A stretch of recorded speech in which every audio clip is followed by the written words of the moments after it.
Alam mo, tumawag si Kumari sa akin. Bakit siya tumawag? Galit ba siya? Hindi. Ang sabi niya, first time daw na may nangyari sa buong buhay niya. Wala ba ibang sinabi? Masaya daw siya. Pero hindi daw niya maintindihan ang sarili niya. At nanginginig pa daw ang laman niya. Sa sobrang hilig kasi ng kumari mo si Emil eh. Kaya napabayaan na niya ang sarili niya. Bakit? Naglalaro ba siya pagdating mo? Oo, naglalaro. Hindi pa nga niya namalaya na pumasok ako eh. Nag-i-email naman ako. Pero bakit hindi naman nanginginig katawan ko?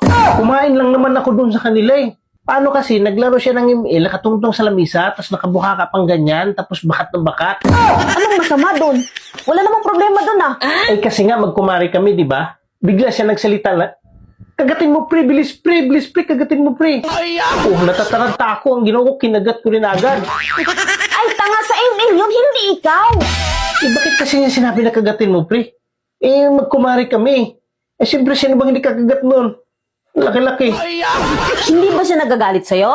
Di ko alam, pero nagmumura siya eh. Pagkatapos niya magmura, sabi niya, atakihin mo pre. Anong ginawa mo? Natataranta na ako eh. Kaya ang ginawa ko, inatake ko na ng husto. Sa laro nila yun. So, talo siya. Talo yun, sigurado. Nanginginig katawan niya eh. Ano ba nangyari?